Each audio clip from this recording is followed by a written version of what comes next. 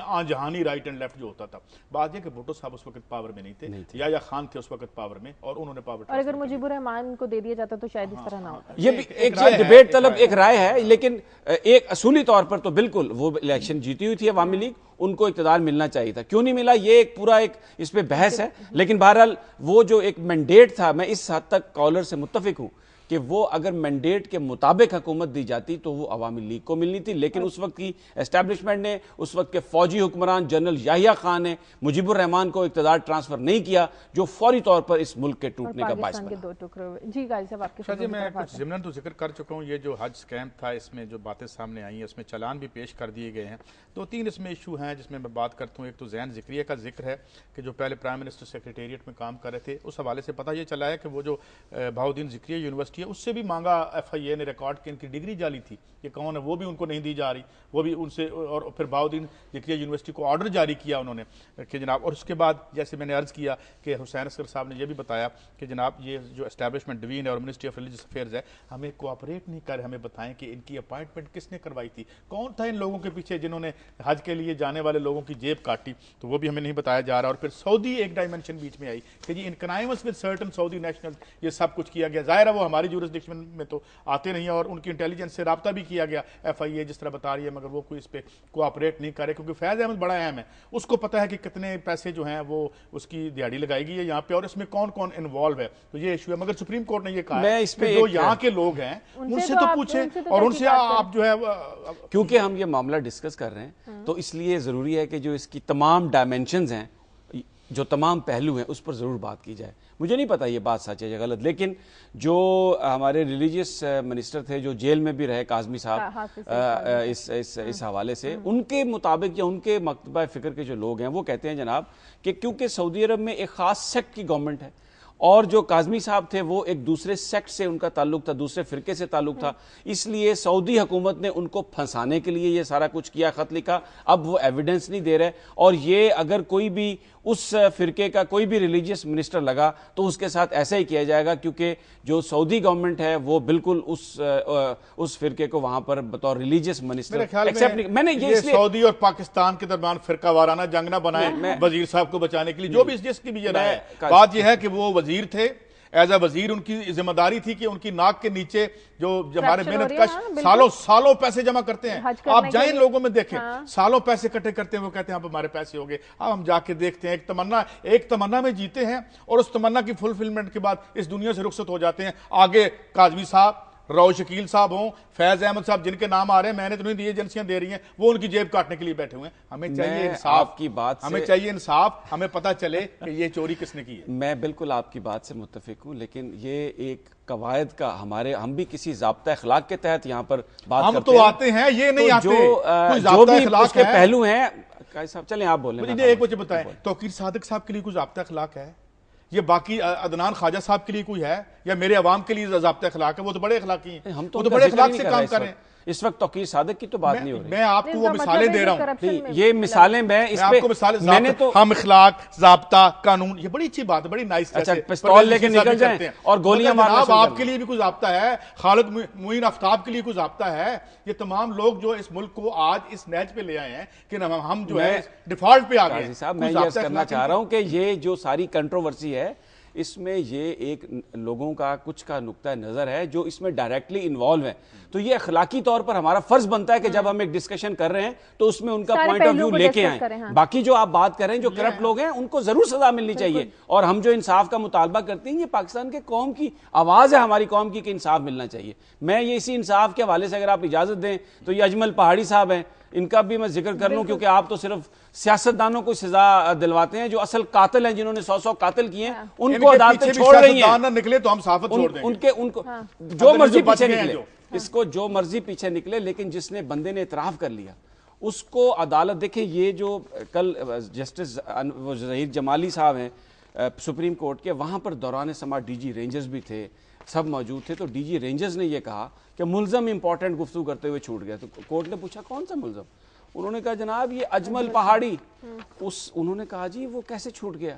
تو جو وہاں پر اس وقت ایڈوکیٹ جنرل شہادت بلوچ صاحب ڈپٹی ایڈوکیٹ جنرل ہے غالباً, انہوں نے کہا جناب کہ وہ تو ان کے خلاف تو گواہی پیش نہیں ہوئی, تو وہ تو مقدمے جو تھے وہ بڑے کمزور تھے ان کے خلاف, اور اس لیے ان کو جو تمام کیسز تھے ان میں ان کی ضمانت لے لی گئی. اور میں آپ کی اطلاع کے لیے عرض کرنا چاہتا ہوں کہ وہ اب 16 MPO کے تحت 1 مہینے کے لیے نظر بند ہے جناب اجمل پہاڑی صاحب. کیوں نظر بند ہے؟ کیونکہ ان کے خلاف مقدمہ کوئی نہیں ہے, ہر مقدمے میں ان کی ضمانت ہو چکی ہے. اچھا اب میں ایک چیز یہاں پر پوائنٹ آؤٹ کرنا چاہتا ہوں, میں ایک چیز پوائنٹ کیس پولیس نے بنانا ہے نا, پولیس جو ہے وہ قائم علی شاہ صاحب کے انڈر ہے. ایک اور بات سن لیں, جوڈیشری کے اندر نہیں, ایک اور بات سن لیں. یہاں پر کیونکہ پاکستان میں کہا پوری دنیا میں تو یہ چیز موجود ہے جسے ہم کہتے ہیں وٹنس پروٹیکشن پروگرام, جس میں جب کچھ گواہ آتے ہیں کسی اس طرح کے ملزم کے خلاف گواہی دیتے ہیں تو اسٹیٹ کیا کرتی ہے, ان کو ایک نئی آئیڈینٹی دے کے ایک نامعلوم مقام پر ان کو آباد, ان کو ریہیبلیٹیٹ کیا جاتا ہے, ان کو پروٹیکٹ کیا جاتا ہے, ان کو سیکورٹی فراہم کی جاتی ہے. آپ کو یہ جان کر بڑی ایک حیرت ہوگی کہ ہمارے ملک میں وٹنس پروٹیکشن پروگرام ہی نہیں ہے. اس پروگرام کے نہ ہونے کی وجہ سے اگر آپ کو بندے کو کسی کو تیار بھی ہو جائے گواہی دینے کے لیے تو اس کے خاندان کی حفاظت کا کوئی بندوبست نہیں ہے. اب یہ چیزیں ہیں جس کا تعلق انفراسٹرکچر سے ہے, یہ چیز ہونی چاہیے. سمی صاحب ایک سوال آپ سے, کیا آپ نے کہا وٹنس پروٹیکشن پروگرام؟ یہاں پہ نہیں, کرمینل پروٹیکشن پروگرام تو ہے نا. وہ ہے نا, بس ٹھیک ہے, اس لیے یہ بچ گیا. وہ میں یہ کرنا چاہ رہا ہوں کہ یہ ہمارے نظام کی جو ایک سب سے بڑی خامی ہے نا, اس کو اس نے ہائی لائٹ کیا. میں ہمیشہ سے یہ کہتا رہا ہوں, مثال کے طور پہ جیسے مسنگ پرسن کا کیس آیا نا, جس پر بہت واویلا بھی ہوا, سب کچھ ہوا, وہ ہماری ایجنسیز پر بوجھ اس لیے پڑتا تھا کہ یہاں پر کسی کو انویسٹیگیشن کرنے کا کوئی طریقہ ہی نہیں ہے. اگر کسی کو پکڑتی ہے انویسٹیگیشن ایجنسی تو وہ انلیگل اس کی کنفائنمنٹ بن جاتی ہے, جس پر بعد میں آرڈیننس آیا, ابھی بھی اس پر لیجسلیشن کی ضرورت ہے. تو میں یہ سمجھتا ہوں کہ یہ جو کیس ہے اس نے ایک بڑی ناکامی, ہمارا جو ایک خامی ہے اس کو ہائی لائٹ کیا ہے کہ آپ وٹنس پروٹیکشن پروگرام لے کے آئیں تاکہ ملزموں کے خلاف جو گواہان ہیں اگر وہ آ کے گواہی دیتے ہیں تو قانونی طور پر ان کا یہ رائٹ ہو کہ آپ نے ان کو پروٹیکشن دینی ہے. تو اس چیز کو اسٹرانگ بھی تو ہماری اسٹیٹ نے کرنا ہے نا قاضی صاحب. شازیہ, جب میں یہ عرض کر چکا ہوں کہ جب اسٹیٹ کی, یا اسٹیٹ تو چھوڑیں, جو بھی ہے, جو حکومت ہے وہ بھی اسٹیٹ کا ایسا ہی ہوتی ہے, لیکن حکومت کا اسٹیٹ کے بارے میں پلاننگ کیا ہے؟ نہیں, میں آپ کو بتاؤں, اسٹیبلشمنٹ کا ایسا جو آپ کی جو آپ کی ایگزیکٹو ہے نا, کسی تدریسی آدمی سے بھی پوچھ لیں کہ اسٹیبلشمنٹ کا وہ بھی ایک حصہ ہی ہوتی ہے, اس کے ساتھ ہوتی ہے. اسٹیٹ پرماننٹ رولرز ہوتے ہیں. یہ انگریزوں نے اسٹیٹ بنائی تھی جو ہم تک پہنچی. یہ سارا جو انہوں نے ایون جاگیرداری وہ بنا کے گئے تھے, جو بنگال کا ایکٹ تھا, یہاں پہ ایک پوری ایلیٹ انہوں نے کریٹ کی تھی گملے میں لگا کے. یہ ہمیں ساری لیڈرشپ لے کے دے کے تھے. قائد اعظم کہا کرتے تھے کہ میرے ساتھ یہ جو لوگ ہیں کھوٹے سکے ہیں, اور انہوں نے پھر بھی ملک بن گیا اور ہم یہاں تک پہنچ گئے. بات یہ کس کو ٹھیک کون کرے گا؟ عوام اور عوام کے نمائندے, کیونکہ جو پرماننٹ حکمران ہے وہ تو اپنی حکمرانی رکھنا چاہے گا. تو یہ ہے کہ ہم اس کو ٹھیک تو نہیں کہتے. ہم نے ابھی کہا کہ ابھی انہوں نے بھی کہا, میں نے بھی کہا کہ ملک توڑا تو یحییٰ خان نے توڑا, وہ تو اسٹیبلشمنٹ کے نمائندے تھے, وہ الیکٹڈ آدمی تو نہیں تھے. ہم نے کہا کہ ذوالفقار علی بھٹو, میں ذاتی طور پر جو بھی طالب علم ہسٹری کا سمجھتا ہوں, بھٹو صاحب کی وہ اس میں نہیں تھی رسپانسبلٹی جتنی اس وقت کے حکمرانوں کی تھی. تو ہم تو ان کو جہاں پہ یہ ٹھیک ہے ہم ان کو سپورٹ کرتے ہیں, مگر جہاں ہم یہ سمجھتے ہیں کہ بھائی ان کا یہ کام ہے کہ یہ آج سپریم کورٹ کہہ رہی ہے کہ آپ اور O M Cs oil marketing company جو ہے ہینڈ ان گلو ہیں, تو میں بھائی کس پہ آگے پیٹوں؟ صحیح کہہ رہے ہیں, کس کے آگے رہوں؟ میں مجھے بتائیں نا, میں جی ایس کیو کے سامنے تو مظاہرہ نہیں کر سکتا. میں تو ان کو ہی کہہ سکتا ہوں کہ میں نے آپ کو ووٹ دیا. آپ یہ جو ہم بات کر رہے ہیں نا, یہ آخر کچھ لوگ تو دیکھ ہی رہے ہوں گے اس پروگرام کو, جو ہم یہ بات کر رہے ہیں, یہ جو ایکسپوز کر رہے ہیں, یہ ہم اپنا فرض ادا کر رہے ہیں, جو میڈیا کا فرض ہے. ہم لوگوں کو ایک پکچر دکھا رہے ہیں کہ آپ کے حقوق پر ڈاکہ کون ڈال رہا ہے اور آپ اپنے حقوق کو کس طرح پروٹیکٹ کر سکتے ہیں. تو یہ ہم اپنا کام کر سٹوریز کو کر لیں. ایک تو میں ایک سٹوری مس نہیں کرنا چاہتا جو فیکٹری بلیز والی سٹوری کراچی والی. اس میں ایک جرمن اخبار میں آج پڑھ رہا تھا رپورٹ کہ انہوں نے پہلے تو مانا ہی نہیں کہ جناب اس فیکٹری سے ہم سارا مال اٹھا رہے تھے. 90% فیکٹری جو KIK یا کک جو بھی نام ہے جرمن, شاید میں صحیح پروناؤنس کر رہا ہوں یا نہیں, تو ان کے پاس یہ مال جاتا تھا. وہ وہاں کا ایک لو پرائس ریٹیلر ہے جو 15-16 پاؤنڈ کی ایک پینٹ بیچتا تھا جو یہاں بنتی تھی. یہاں پہ 1.5 یورو ایک میکسیمم ویج تھی. 14 گھنٹے کام کرتا تھا یہاں پہ ورکر. 1.5 یورو یعنی 150-200 روپیہ 250 روپیہ کتنا بنتے ڈیلی, اس کے لیے وہ 14 گھنٹے کام کرتا تھا. موسٹلی یہاں جو 1500 لوگ ملازم تھے ان کے کوئی کانٹریکٹ نہیں تھے اور کوئی قانون نہیں تھا.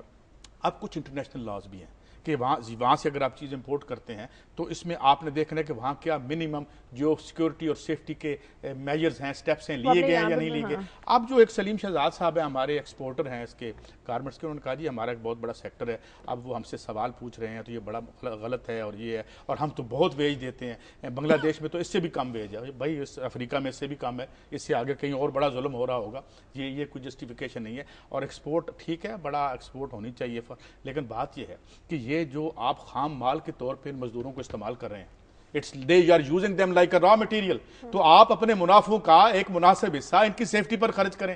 خود کہاں آپ رہتے ہیں, بنگلے آپ کے سوئٹزرلینڈ میں ہیں, آپ پر تو کوئی غربت ہم نے نہیں دیکھی. اور جو اس دولت کو تخلیق کرتے ہیں اپنی جان ہتھیلی پر رکھ کے, انہیں کہہ رہے ہیں جی 150 یورو 1.5 یورو ہم ڈیلی کا دے رہے ہیں, ہمارا ختم. نو, آپ نے ان کو پنجرے میں بند کیا ہوتا. یہ بانڈڈ لیبر تھی, ان کے پاس بھاگنے کا راستہ نہیں تھا. اور یہ بھی دیکھ لیں یہ یورپ کے جو ہیومن رائٹس کے چیمپئن بنے ہوئے ہیں, یہاں پہ اپنے خون اور پسینے سے جو پروڈکٹس ہمارے بچے اور ہمارے مزدور پیدا کرتے ہیں, ان کو وہ ادھر ان پہ منافع پہ بیٹھے ہوئے ہیں. اور آج پتہ چلا وہ بھی اس لیے کہ وہاں کے میڈیا میں چلا گیا, NGOز آرگنائزیشن سامنے لے کے آ گئی, تو اس فیکٹری والوں نے مانا ہاں جی اس طرح جو بانڈڈ لیبر یہاں ہو رہی تھی ایک قسم کی, اس سے ہم یہ سامان اٹھا کے پرافٹ کما رہے تھے. اور وہ $2,000 مانے ہیں.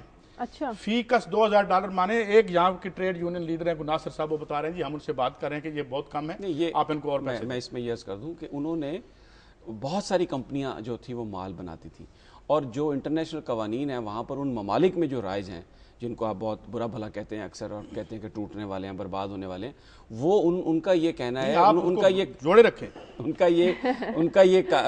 ان کے قوانین ہیں کہ آپ اگر باہر بھی کسی ملک میں جا کر اپنی انڈسٹری لگاتے ہیں تو آپ انشور کریں گے کہ اس فیکٹری میں جو کام کرنے والے لوگ ہیں ان کو یہ مراد حاصل ہیں. کیونکہ میں سن لیں, کیونکہ وہاں کی حکومتیں جو ہیں وہ اپنے لوگوں کو وہ سہولتیں نہیں دیتی جو وہ ان کو دینی چاہیے. اچھا, اس میں ہوا کیا, میں نے ہم نے یہ خبر بھی کی اس میں کہ ایک انٹرنیشنل کمپنی ہے جو بیسیکلی ایسی تمام کمپنیز کے لیے کام کرتی ہے اور آ کے بتاتی ہے کہ وہاں پر کیا کیا سٹینڈرڈز ہیں. انہوں نے جعلی رپورٹس پیش کی. یہ بھی ایک سکیم آ چکا ہے, نیو یارک ٹائمز نے, ہم اس کو رپورٹ کر چکے ہیں کہ وہ جو کمپنی ہے جو ان مینوفیکچررز کو بتاتی تھی کہ ان کمپنیوں میں مزدوروں کے حقوق پروٹیکٹڈ ہیں, وہ اپنی رپورٹ دے چکی ہے کہ یہاں پر سیفٹی سٹینڈرڈز برابر ہیں, اس پر بھی انویسٹیگیشن ہو رہی ہے. اب میں ایک اور انفارمیشن میں اضافہ کروں کہ یہ جو انہوں نے فنڈ قائم کیا ہے کک نے, اس میں جو دوسرے ان کے ڈیزل ہے اور بھی بہت ساری امپورٹنٹ انٹرنیشنل کمپنیز ہیں جو وہاں سے مال بنا رہی تھی, وہ کمپنیاں بھی اس فنڈ میں اب کنٹریبیوٹ کریں گی. تو یہ ایک ابتدائی سٹیپ ہے, انہوں نے ایک فنڈ قائم کیا ہے جس میں آگے چل کر اضافہ ہوگا. لیکن اس نے بہرحال ایک اور چیز کی نشاندہی کی ہے کہ جو بین الاقوامی کمپنی جس کے ذمہ یہ کام تھا, اس نے پاکستان کی 100 کمپنیوں کے سرٹیفکیٹ دیے ہوئے ہیں کہ وہاں پر سیفٹی سٹینڈرڈز صحیح ہیں, وہ اس میں بھی کرپشن ہے, اور انہوں نے بھی اس میں یہ سکیم آیا باقاعدہ طور پر, اس کی بھی انویسٹیگیشن ہو رہی ہے. بہت سارے جو یہ انٹرنیشنل مینوفیکچررز ہیں انہوں نے اس کمپنی کے ساتھ اپنا کانٹریکٹ ختم کر دیا. تو یہ جو دیکھیں جو سرمایہ دار ہے وہ تو یہ چاہے گا جی کہ میں کم سے کم دوں پیسے اب مزدوروں کو, لیکن ہماری حکومتیں اور جو اب گلوبلائزیشن ہو گئی ہے اس میں جو مزدوروں کو جو پروٹیکٹ کرنے والی قوتیں ہیں وہ اپنے طور پہ کوشش تو کر رہی ہیں, لیکن ابھی تک لیکن ابھی وہ پورا ہم نہیں کر سکتے. میں ایک بھلوال میں کیسا بھی خبر آئی ہے کہ وہاں پر ایک بڑا اچھا فیصلہ کیا میاں شہباز شریف صاحب نے, جا کے اناؤنس کیا کہ ایک انڈسٹریل اسٹیٹ بنے گی, 400 ایکڑ زمین وہاں پر انڈسٹری لگے گی, انسینٹیو تاکہ لوگوں کو روزگار ملے. اب اگر ہمارے نمائندے اگر آپ دیکھیں اگر وہ لائن پر ہیں, انہوں نے یہ خبر دی کہ جناب وہاں پر تو انہوں نے اس انڈسٹریل اسٹیٹ قائم کرنے کے نام پہ جو زمین اس میں شامل کی ہے اس میں لوگوں کے قبرستان ہے, وہ لوگوں کی قبروں کو مسمار کر رہے ہیں وہ اس کو قبرستان, تو اس پہ لوگوں نے بڑا احتجاج کیا. ان سے پوچھتے ہیں مرزا اسلم ایک سے بات کرتے ہیں, زندوں کے ساتھ جو اشر ہو رہا ہے آپ کو قبروں. اسلم لوگ کیا کہہ رہے ہیں یہاں پر؟